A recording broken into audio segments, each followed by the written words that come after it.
Valentine. It was not always called Valentine. It was a Roman, ritualistic occasion and celebration of the coming of spring after a long season of winter. Spring was expected to begin at around mid-February. This occasion, ritual, and celebration was called Lupacalia. So Lupacalia went on for a long time with marching of brides to celebrate the god of fertility until the 5th century after Christ, or 5th century CE.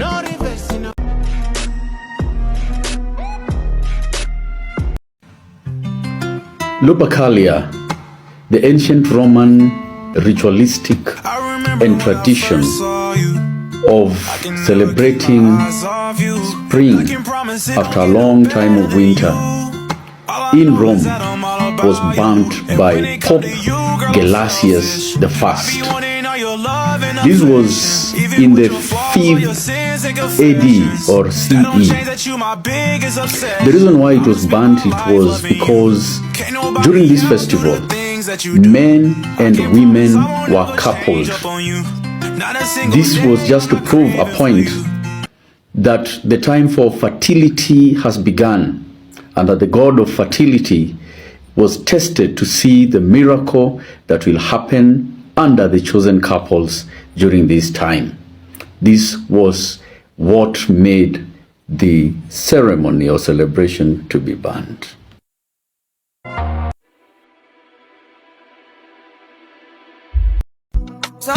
Before you kill the Pope for banning these celebrations, you can imagine it was a lottery. You know, patapotea. So it wasn't really a scientific or a sure way of matching couples that knew each other. It was just a bet. Now, moving on swiftly, there are two stories about Valentine that is celebrated today. And because between the 5th year of the year of the Lord, or the 5th CE, to 270 AD or 270 CE, there were people who were tracking down these celebrations, and the information is scanty of who was Valentine.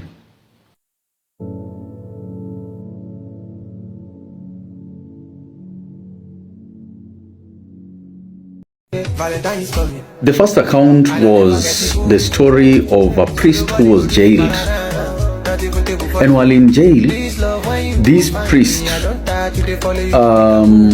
was brought by one of his jailer, a daughter. So this daughter of a jailer was blind, and this father, or rather priest, prayed for the daughter, and she was able to see. So while he continued with his sentence, he used to write to this young lady, because they became friends.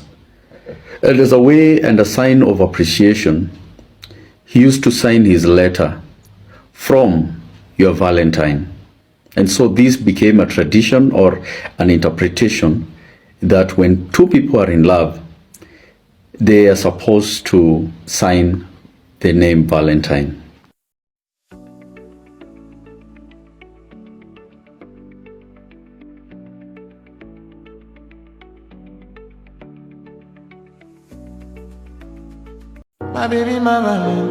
The other second account also involves a bishop.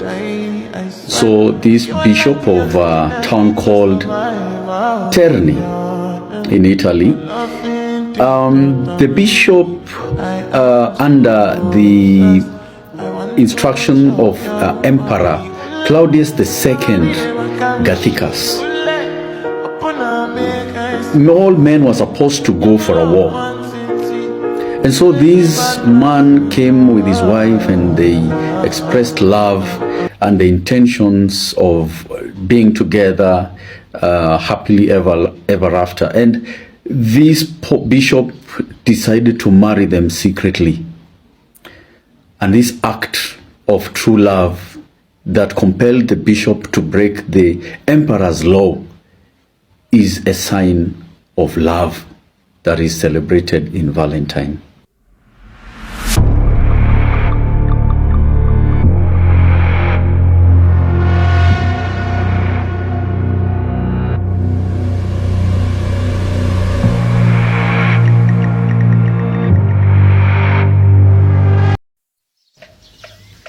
So the two accounts of Father Valentine and Bishop Valentine that happened in Rome are incidences that happened around 265 years after Valentine, or the celebration of Lupacalia, was banned by the Pope.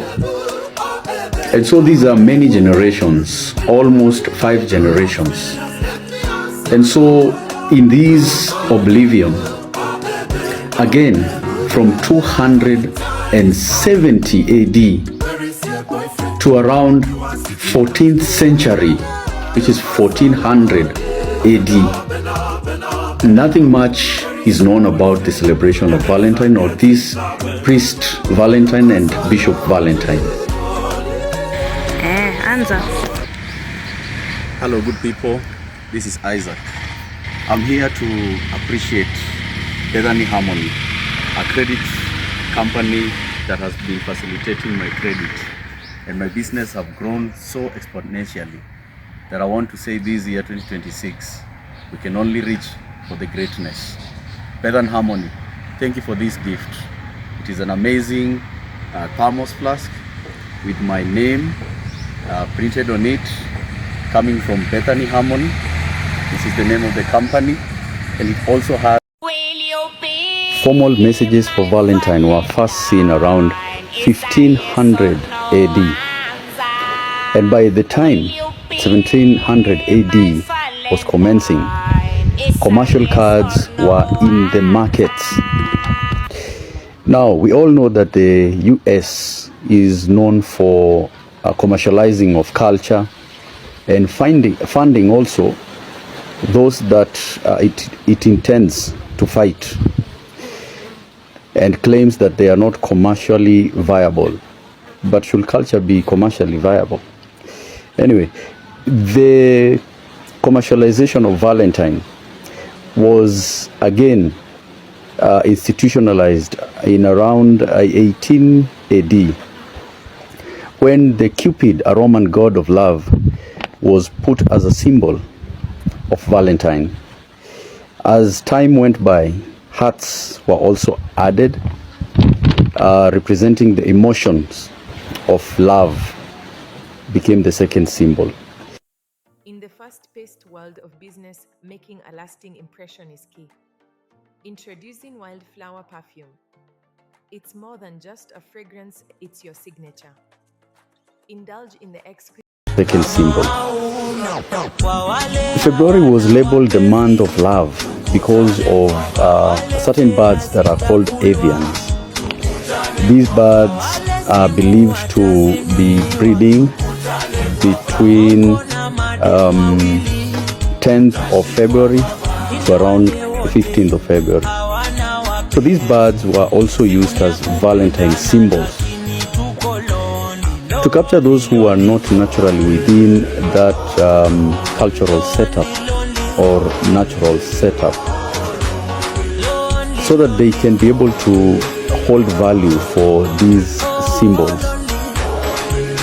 Universal symbols like flowers, candy, chocolate, cakes, and biscuits were added. Red roses became a symbol of beauty and, of course, love. Now you know. more than just a fragrance, it's your signature. Indulge in the exquisite wild floral notes, carefully blended for all their elegance. Experience the invigorating burst of fresh roses and green apple in the top note. Anyway, kakangu amekimbilia kuoa, nikaenda kwenye harusi nikaimba, Mungu alipomuumba Adamu hakumwacha awe peke yake, akamupatia usaidizi wa kufanana naye. Kakangu naye anamwomba kamsifia pale mke wake. Nimewaona warembo wengi, ila huyo mke wangu amewazidi wote. Nimewaona warembo wengi, ila huyo mke wangu amewazidi wote. Basi mamake naye pale akatoa akamwambia, ya wawile mapenzi, ya wawile mapenzi, usisikize maneno. Akakumiza